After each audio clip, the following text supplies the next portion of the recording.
In a world where progress never sleeps, one company stands out as the driving force behind infrastructure and energy solutions. Introducing our fuel company and cement producer, where excellence meets efficiency. Jar Oil. The company have 30 filling stations across the country that are all operating, which includes the recently completed Yarambamba and Old Yundum filling stations. And our rates are relatively cheaper than anyone else across the country.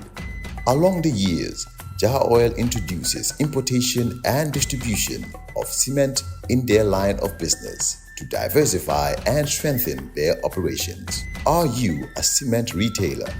At the moment, Jar Oil is the biggest producer and distributor of cement in the country with the most competitive prices in the market.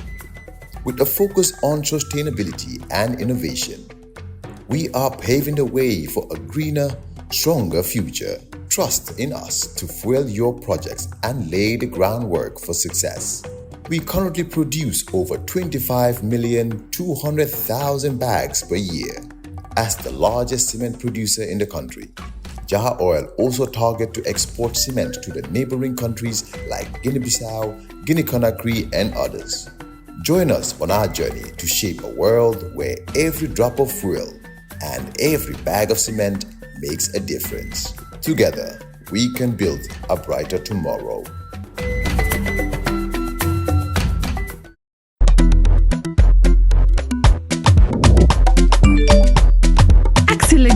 Si Wave.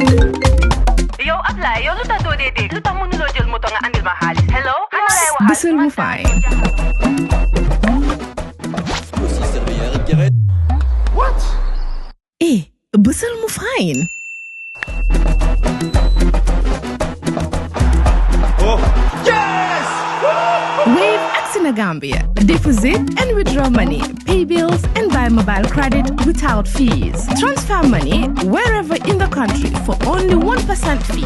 At Wave, Bësal mu fine. Wave, your money is yours.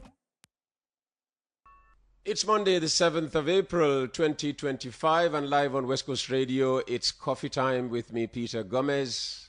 On YouTube, our program is sponsored by Wave and Jar Oil. Thanks for joining us. Now, in his last appearance on Coffee Time with Peter Gomez, opposition politician Lamin Mane of the UDP sought answers from the government over three major financial deals. The $900 million sale of Megabank, the reported sale by the CBG of $100 million to businessmen to facilitate importation of essential goods, and a $75 million currency swap with the African Export-Import or Afreximbank. Now, when we reached out to the Central Bank of the Gambia for interview opportunities, we had in mind the man who was assigned the responsibility of turning the fortunes of Megabank around. But when our request reached the governor, he offered to give the interview himself. And so last Thursday, I was invited to the CBG's headquarters in Banjul, where I spent more than 2 hours talking to Governor Buasedi, opening predictably with the sale of Megabank. Thank you very much, Uncle Peter. First of all, let me correct one thing. Central Bank, we don't purchase banks. When banks are having trouble before they collapse, we seize banks. So Megabank was seized. not bought It was not by the bought. Central Bank of the Gambia, as we keep hearing. Yes. You seized it. We seized the bank to prevent it from collapsing, failing. When a bank fails totally, for instance, if Gambians could remember Continent Bank, that bank failed totally because we didn't act on time, and it cost the government a lot of money because depositors' money, a failed bank is government who paid for it, taxpayers' money to refund depositors their money. So to prevent Keystone Bank and another bank in addition to Keystone Bank, Central Bank went to court to ask for court permission to seize the bank. So we did not purchase Megabank. Let me give a background and context of this whole Megabank saga, so to speak. In 2008, the Central Bank of the Gambia raised the minimum capital requirement of banks from 60 million to 200 million in order to enhance their risk-bearing capacity. The new capital requirement was to be met in two phases.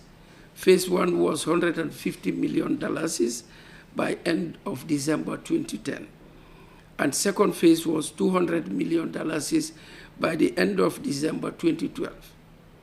Two banks, Ozonic Bank Limited and Prime Bank Gambia Limited, chose not to meet the new capital requirement, resulting to their voluntary liquidation.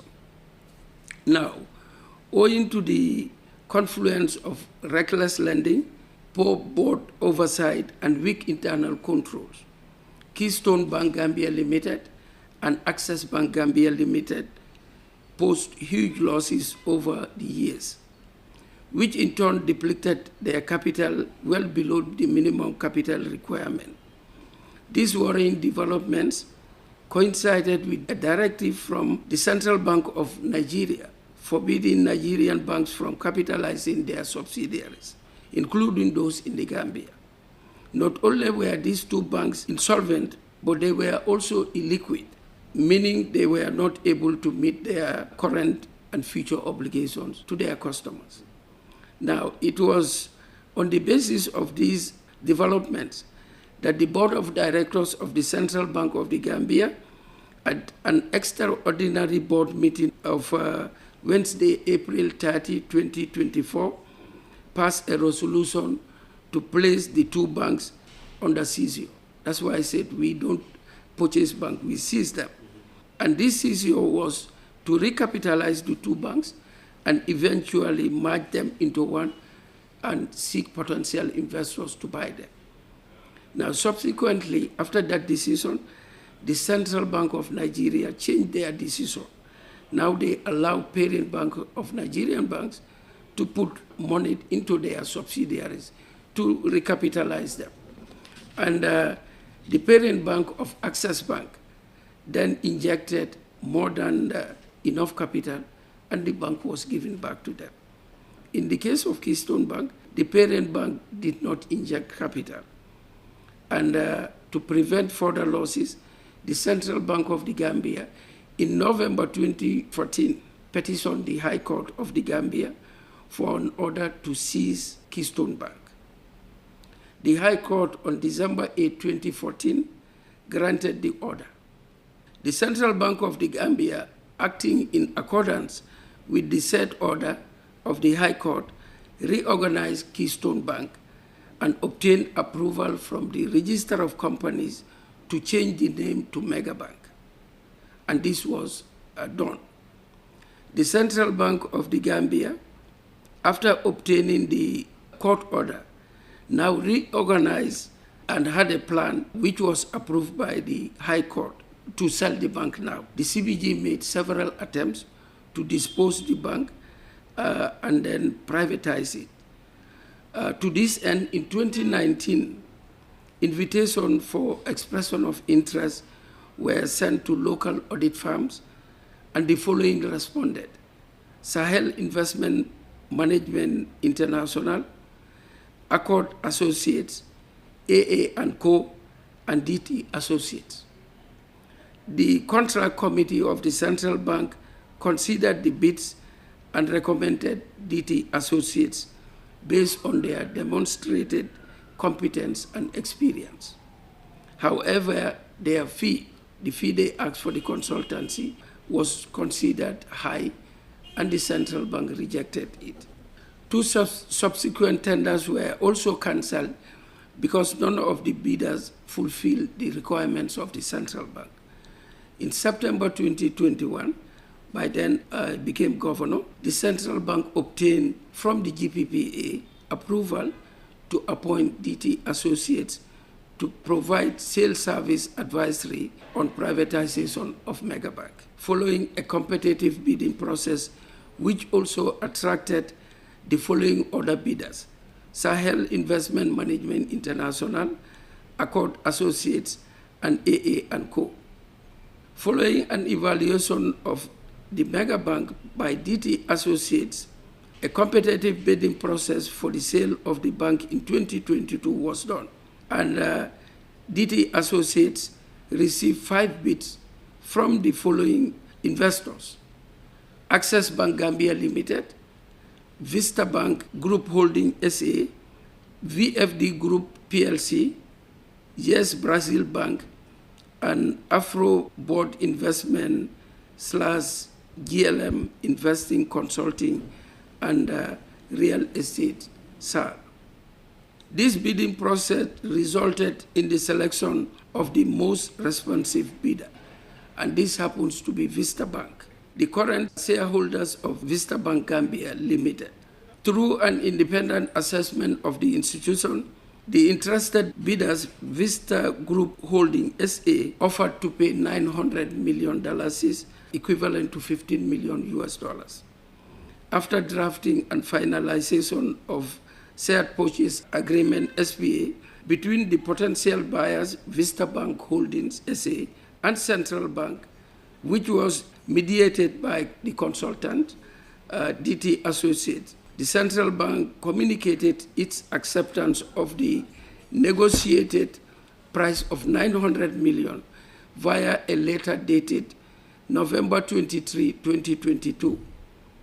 The following conditions were agreed with the potential buyer, that is Vista Bank Group: that payment of the full amount of $900 million must be made by the bidder prior to the signing of the share purchase agreement. The deadline for the payment was December 15, 2022, failing which the transaction will be null and void. Unfortunately, both conditions were breached by potential buyer, Vista Group Holding SA, when they took the following steps and hence rendered the transaction void. 1, they made an initial payment of $5 million US, which is equivalent to $120 million at an exchange rate of $60 per dollar on December 30th, 2022. And 2, they made another payment of $2.5 million. The Central Bank was informed through the consultant that the terms of the contract were varied by the potential buyer, that is Vista Group Holding, due to their decision to make 3 installment payments for the institution, starting with $5 million US and 2.5 mentioned above. Records are available at the CBG to show that the funds that were received have all been returned to the sender due to the void contract. However, the return of the funds took a while due to the need to address concerns raised by the Federal Reserve Bank of New York. While that was taking place, the Central Bank was mindful not to open a new tender process until the previous transaction was fully determined. It was after this that the consultant, DT Associates, was instructed to commence another bidding process with a view to identifying a new buyer. DT Associates then ran a second bidding process for the sale of Megabank, and this attracted bids from the following investors: KM Holding Limited, Master Financial Group, and Oakwood Africa Investment Limited. After carefully reviewing the submitted bids, DT Associates recommended CBG to explore concluding the transaction for the sale of 100% equity in the Megabank with KM Holdings. After protracted negotiation, which I chaired, CBG, in a letter dated June 12, 2023, informed KM Holdings of their successful tender for the purchase of 100% of shares of Megabank Gambia Limited. Subsequently, KM Holdings and CBG signed a share purchase agreement bearing serial number 847/2023 in which KM Holdings Limited agreed to pay $5,250,000 for 100% equity of Megabank. Now you see, from the previous Vista deal, which was $15 million, we are able to now get $250,000 additional. And that translates to now is 15.25 million US dollars, equivalent to 915 million Gambian dollars. KM Holding Limited has since paid the full amount to the Central Bank of the Gambia as agreed in the share purchase agreement, and the transaction has been brought to a close. The new management team is running the affairs of the bank under the close supervision and regulation of the Central Bank of the Gambia.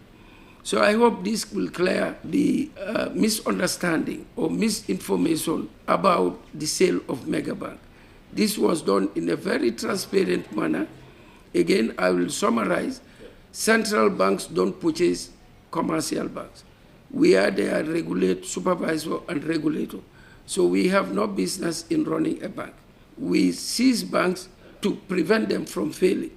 And also, before we reach to the level of seizing banks, we normally put banks under prescription for 3 months. What that means, if a bank is having a problem, which under my governorship, I put a bank under prescription for 3 months, and then later for another 3 months, because the bank was having problems, making losses, asset quality was deteriorating, and before the bank becomes insolvent, we put it under prescription. That means I send a staff of the central bank to be attached to that particular bank, and that staff now will be part of the decision-making process. Even at the board level, my representative will sit there. And if he thinks that the board is taking a decision that is not to the interest of the bank, he can veto it, given the powers of the governor, and that decision will not happen. So if a bank goes beyond that to trying to fail, the central bank will seize it, and there are processes which I explained. We went to court, and the High Court gave order to reorganize the bank and then present a plan to sell the bank after 1 year. Now, it took 8 years or more.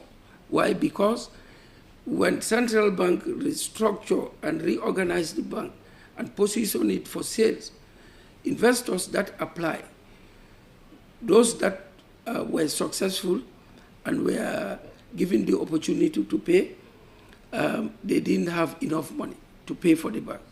And then they had to reopen the sale of the bank again.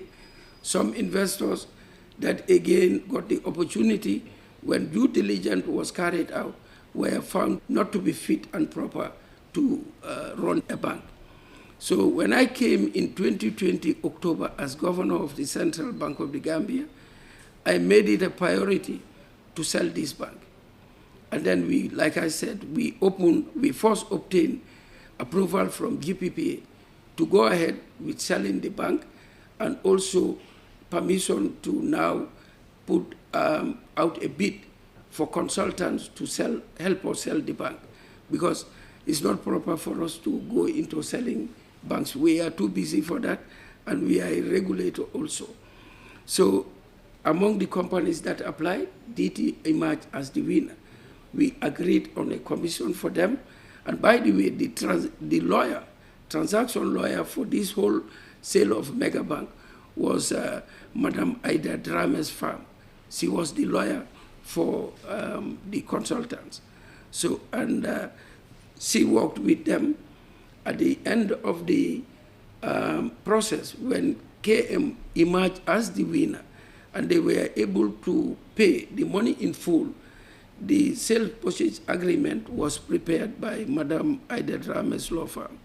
And we went through the process, and all the legal documentations were prepared, and up to the final transfer of the articles of agreements that were prepared by the new owner, and the transfer of the shares, 100% shares of Megabank to KM Holdings. Before the sales, I skip one point, and that is very important for Gambians to understand and hear this. Another process in between bidding to get the contract to sell the bank, we also floated bids for consultants, get a consultant to go and value the bank. Because when we got this bank, Like I said, it took 8 years. Now, if you are selling the bank again, because when I came in as governor, I sent a prudential visit team. That means a lean staff of the bank to go and do an assessment of the bank, supervisory assessment, sort of an audit, to know what is happening in the bank.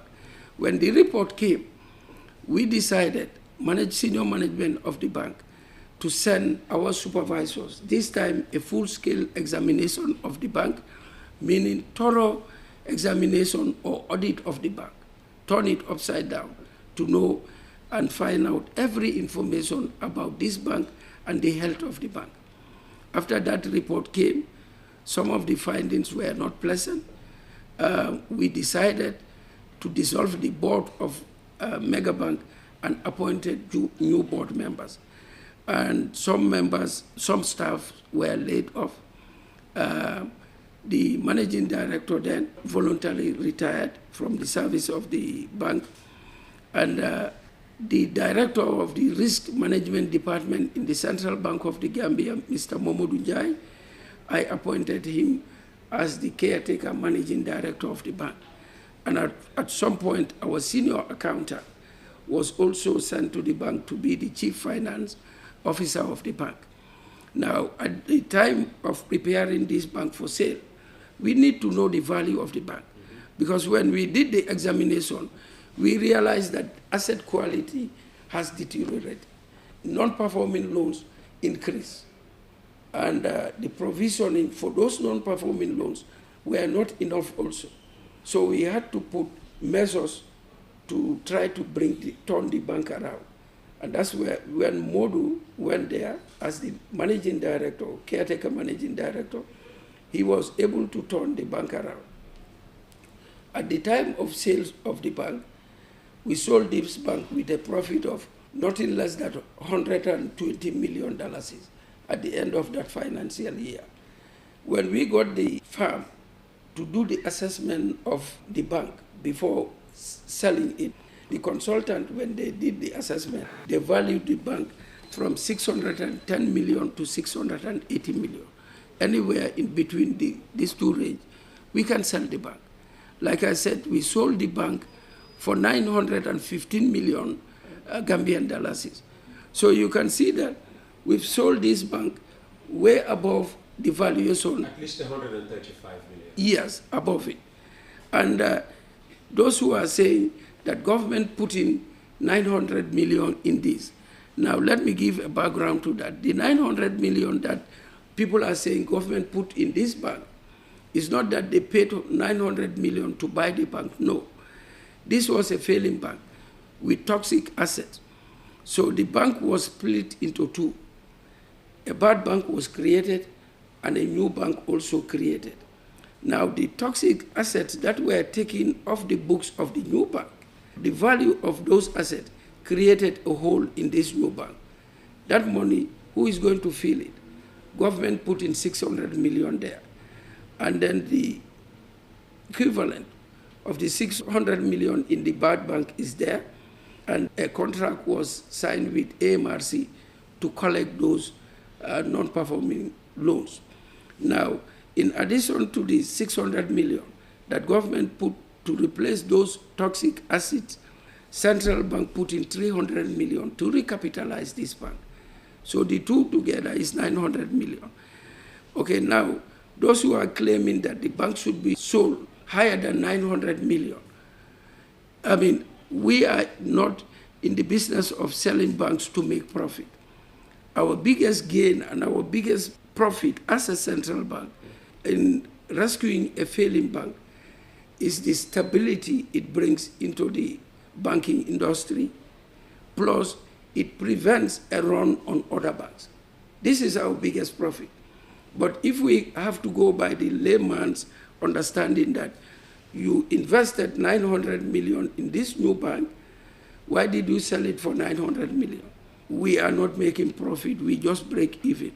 If we go by that line of story, I will tell Gambians and those people that we did not make a loss. I mentioned that the bad bank, we had a contract with AMRC to collect those defaulting loans.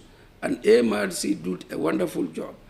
At the time of selling the bank, AMRC had collected from those bad assets, non-performing loans, $104 million, 453,220.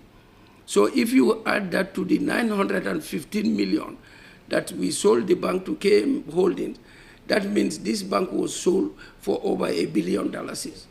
So a huge and handsome profit was made for the Gambian people.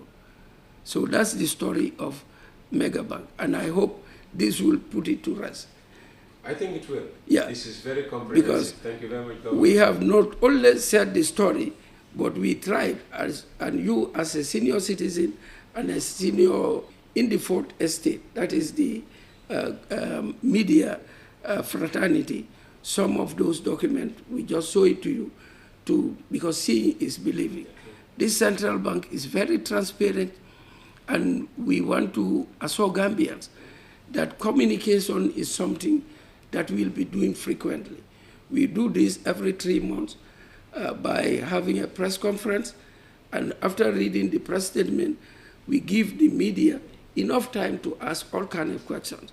And not only that, whatever we are doing, we put it on our website. And we invite all Gambians to be looking at the website to see what is there. And we have a radio program with you every Saturday from 12 to 1. And we'll be increasing this line of communication because we owe it to the Gambian people. We should tell our story. We are all working very hard to ensure that Gambians, we are able to dig ourselves out of poverty. How? We have to grow the economy and make it a broad-based growth so that everybody benefits. We're getting to those details. So this is what we did, Uncle Peter.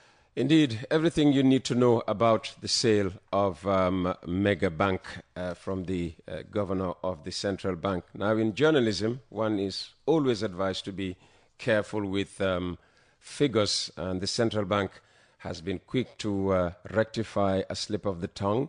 $5 million at an exchange rate of $60 to a dollar amounts to 300 million, not 120 million, as the governor might have said there. So what about the $100 million allegedly sold to favored business folk? Well, Governor Boasedi returns after the break. It's coffee time on West Coast Radio, on YouTube. Our partners are Wave and Jar Oil.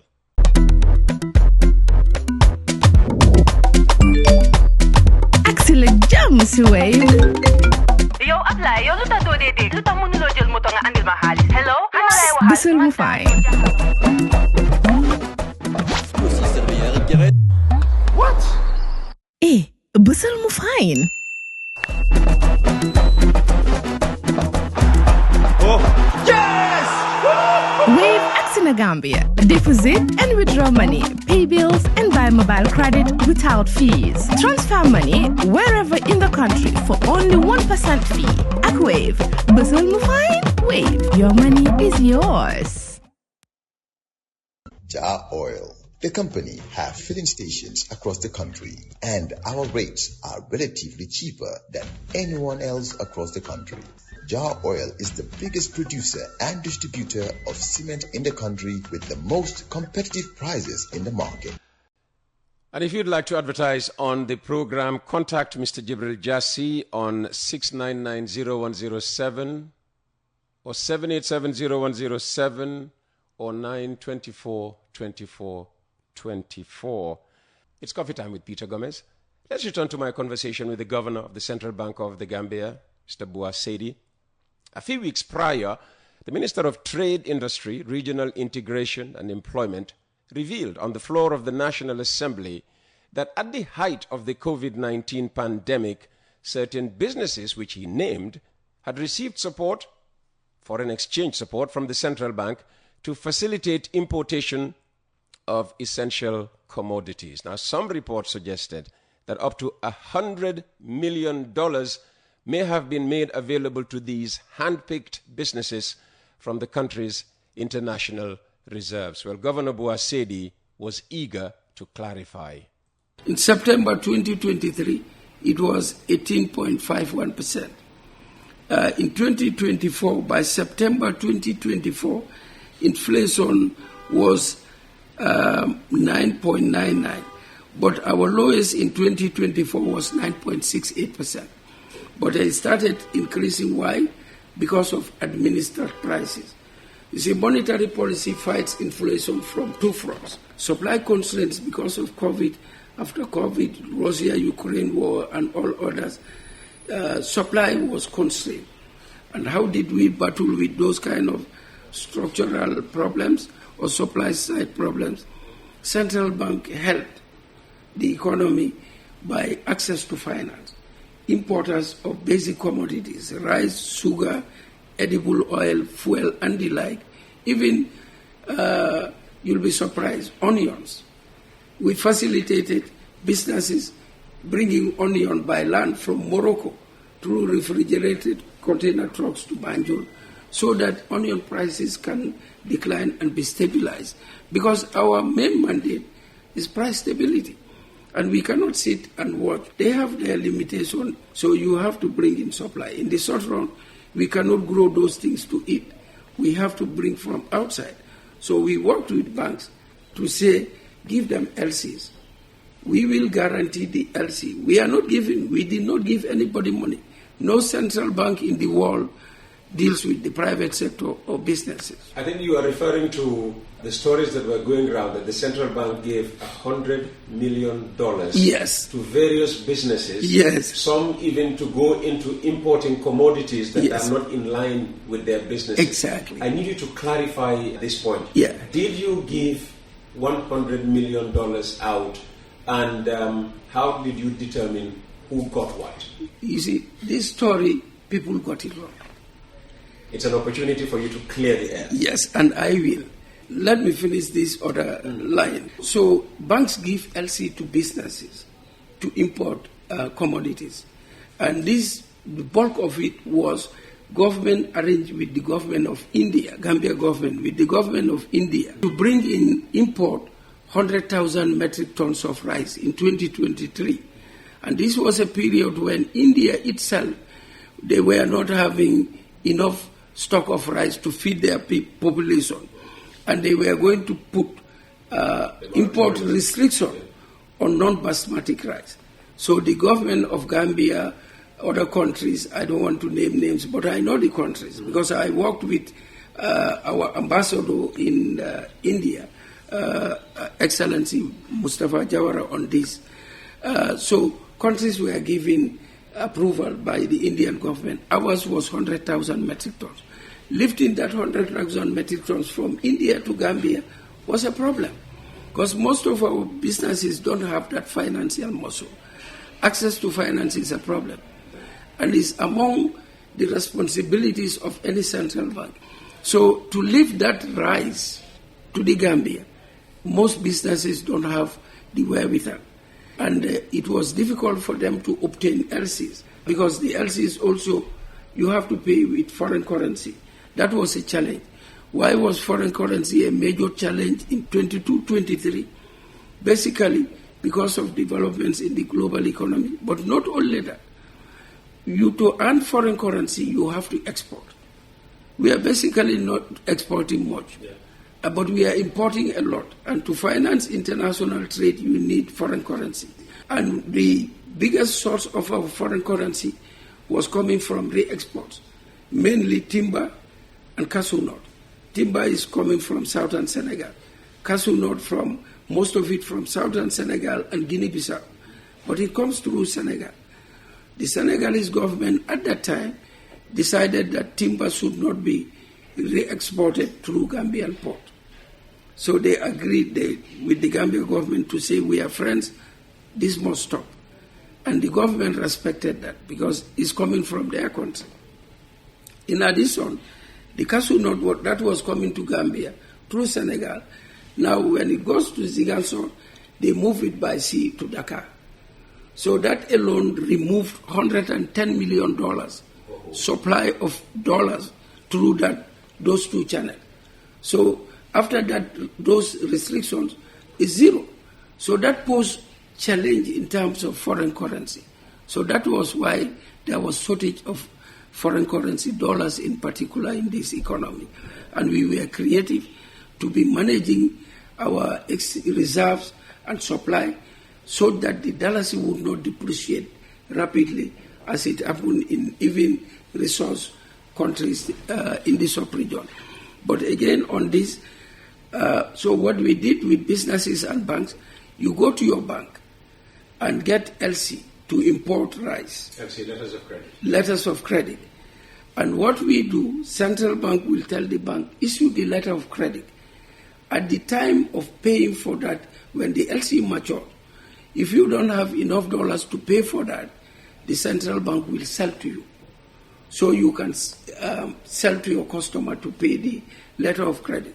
So we did not deal with any business because no central bank in the world deals with the private sector or private companies. So those LCs, businesses who had those LCs, now import those rice from India, and at the time of sales, some got foreign currency to pay for it. Those who don't have the foreign currency, they go to the Ministry of Trade. The Ministry of Trade writes to the central bank. We know what the banks are holding in terms of currency liquidity, foreign currency. So if a bank is not telling us the truth, we know it. We are the supervisors. We are seeing everything they are having. So we assess based on the bank's ability. And if we determine that they don't have foreign currency, then we sell to them. And they now sell to their customers. But we tell them, because we sell at the valuation rate, and then they are free to set their own exchange rate. It's a free market, but not exorbitantly. And in this case, since we are using public resources to get this right here, and the reason why this rice was negotiated at a reduced discounted price is to help Gambians bring prices down. And that's why we have all businesses to be there, because our raison d'etre is price stability, bring inflation down. That's how this thing operates. We sell Forex to all the businesses that are importing essential commodities, rice, sugar, edible oil, onions, Irish potatoes, to some extent those two, but the main focus was rice, sugar, edible oil, and fuel. Those were the ones that we sold business, Forex to.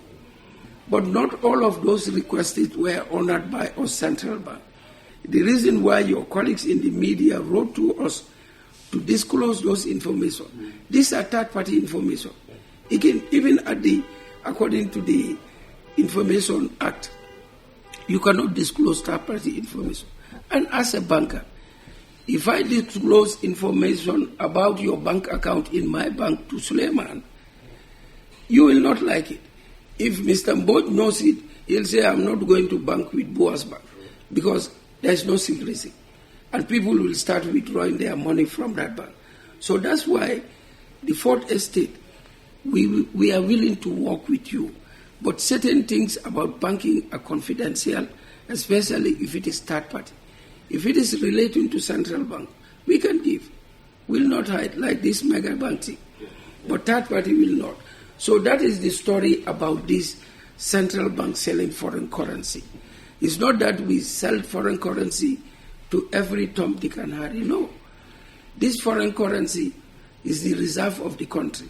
And when everything fails, that's when you turn to the central bank as lender of last resort, and also, in this case, the last resort in terms of foreign currency availability is central bank. That's what we pay for, getting medicine, school fees abroad, food coming in, spare parts, cement, everything that we import is this reserve. So we don't joke with that. We've rejected most of that figure from trade that is there. It's not the accurate figure. Okay. Yeah. We'll go to trade and get them to give us the accurate figure. So 2024... They may have, according to their records, that's the accurate figure on their record. Like I said, Not everything they send here that we approve and sold the Forex to the people who are rejecting. Because some we rejected. It's our nature, Gambians. We feel entitled. If you hear a central bank, you get foreign currency. Everybody, they all rush there to take advantage of that. True. And it's our responsibility to be hard-nosed and say, no, this one won't pass. After another commercial break, it's what keeps us going. The CBG chief will allay fears about an agreement between the Gambia and the African export-importer Afreximbank. You're with Peter Gomez on Coffee Time, brought to you on YouTube by Wave and Jar Oil. Jar Oil. The company has filling stations across the country, and our rates are relatively cheaper than anyone else across the country. Jar Oil is the biggest producer and distributor of cement in the country with the most competitive prices in the market.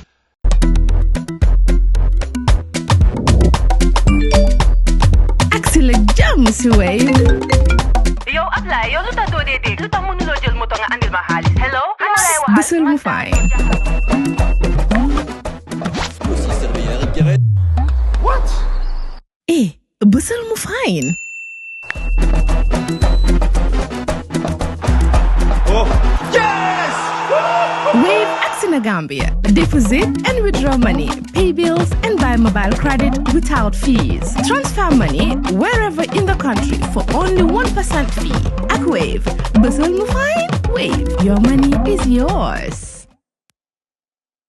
Now, the first time I heard about a currency swap agreement between the Gambia and the Cairo-based African Export-Import or Afreximbank was when the UDP's former African Development Bank employee, Lamin Mane, raised questions about the transparency of the deal and the benefit to the country. Well, indeed, there is a currency swap agreement, and the two parties directly involved are Afreximbank and the Central Bank of the Gambia, as I've been hearing from the CBG Governor, Boasedi. Okay, the capital market of this is a good opportunity to clarify some misinformation out there. Especially this capital market, the potential is not only domestic, even international. It's how we are being creative to use the capital market. And we intend to develop this to a level where it can also be part of the West African capital market and that of the continent, and globally also, so it can be used. And Gambians should believe this. We started very young. I think we are just 1 year old. But we are in the international capital market. I'll tell you why. Before this capital market was created, he walked in and said, Governor, this capital market in the central bank is too slow. We want you to give it to us. We will set it up. I said, Magji, look at the bill is here. That's the copy of the bill. We are going to Parliament. It will be enacted. It's for the private sector to run and manage. But the private sector cannot set up this thing. It asks for a lot of capital and a lot of human capital too. So central bank, we are known to be good at this. We set up the FIU. It was nurtured here. Unit. Now they are on their own. The insurance supervision department is here. We are working on, I've got the board approval. I think it's 1 or 2 years left. They will be out of the central bank. There will be insurance commission. For the first 2 years, we'll give them everything they need, financial support. Thereafter, they are on their own. The capital market, we are also nurturing for the private sector to finally take over. But back to the question. Like I told you, what we did, using this ring-fence account to get more money, it has attracted attention from the Afreximbank. And most of these roads that are being built by the government, I mean, His Excellency President Barrow is not relying only on foreign loans and donor support to build roads. That used to be the case. We can do it for ourselves. When COVID happened, nobody was moving. And the food that was distributed for people to be indoors so that we can have a lockdown and minimize the spread of the disease was all from the budget. When he saw that, he saw the opportunity to again go to the budget, reorganize it, and build roads. So the Hakalang, the Sankandi road up to Karantaba, and the one around Salum area up to Bambali. That's how they started. And that work is continuing, plus other roads in the urban area and all that, from our tax revenue. But then the budget also cannot carry all these things. Building roads, you're talking about a quality road is over 1 million and something. Capital intensive. Yes, per kilometer. So there were a lot of IPC spending, and it was putting pressure on the budget. And not only on the budget, the TMA, Treasury Main Account here, because they have to, that's where they keep the money to pay. And for prudent economic management, there is a threshold. Not more, it cannot be overdrawn more than 10% of the previous year's revenue. And we want to be compliant with that.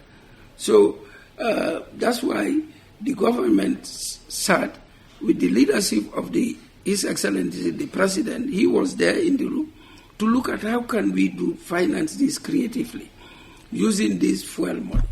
And that's where the decision was made under his directive to say, create this ring-fence account. And he told the finance minister, write to the accountant general, because the accountant general is the only person under the current law who can open an account and withdraw money from here or transfer money from one account to the other. And we are strictly going by the book to ensure we comply with the law. So, under his directive, the minister wrote to the accountant general. The accountant general now wrote to me to say,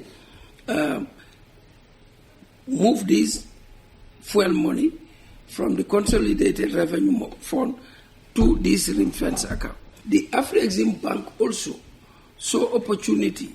And Afrexim, when we told them that we have this ring-fence account, they said, look, this is a sorting. We'll give you 5 years of whatever is bringing. And then we agreed on $75 million. That is the government of the Gambia. NRA is NRA's money is allocated to them, collected for road building. So NRA will issue bonds, $75 million, equivalent in dollars, which is a little above $5 billion. But they issue this bond in dollars on the capital market here. Afrexim now comes to buy that, but they don't have dollars. So when they come with their 75 million, they do a swap with me, governor. They give me the 75 million, I hold. I give them the $5 billion plus dollars, they buy the bond at MPR rate, which is 17%. We've had an agreement with them. The dollars, for 5 years, they will hold this bond. The dollars that I am holding, $75 million, if I don't invest it, I'll be a foolish governor, because money's value with inflation, the time value of money. So I opened an account in Afreximbank. I agreed with them to invest that there for 5 years at 5%. So it's a win-win for everybody. We get 5% on the swap dollar. NRA get the dollars they need to build the roads. We get more roads built, and these are quality asphalt roads. So, and it's not a loan. It is money, our tax money that is collected that would have been there and could not build even a kilometer of road. Now it's getting multiple roads, both urban and rural, being built. And now there are even more opportunities, because there are other revenues that are there that government now intends to also ring-fence and get more money through this. So that's the beauty of the capital market. It's becoming a popular thing. And honestly, Uncle Peter, I was in Addis Ababa attending the UN ECA meeting. I told you the president of Uganda challenge UNECA because they heard about our story about this ring-fence account that we are leveraging on the capital market, and they want us to go and be a panelist to tell our colleagues how we are doing this thing and how it's helping, how much money is raising for the country to build assets, and our supply side approach to fighting inflation. That also is the second panel that they've invited me to go and explain to them. These are the benefits of the capital market that we just created last year, and the potential of leveraging this and raising money to finance capital-intense infrastructure development. Even now, I told you, issued instruments on this market. And we are now to work with private sector, SMEs, and other businesses to now use the capital market, open their businesses up to get more investors, and the business will grow. Most businesses that we had before in manufacturing, light manufacturing industry, after the proprietor died, the business went down. But if it was open to other partners through processes like this, they would have been going. Absolutely. Yeah, so that's the beauty and the potential of this capital market. Well, I hope West Coast Radio doesn't die simply because Peter Gomez dies. That was Bouassé, the governor of the Central Bank of the Gambia. And throughout the week, I'll be bringing you excerpts from my exclusive interview with him.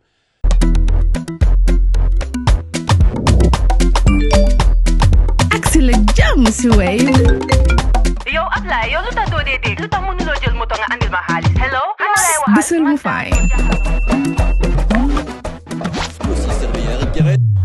What? Bisul mu fine. Oh, yes! Wave Gambia. Deposit and withdraw money, pay bills and buy mobile credit without fees. Transfer money wherever in the country for only 1% fee. At Wave, Basil Mufine, Wave, your money is yours. Jar Oil. The company have filling stations across the country, and our rates are relatively cheaper than anyone else across the country. Jar Oil is the biggest producer and distributor of cement in the country with the most competitive prices in the market.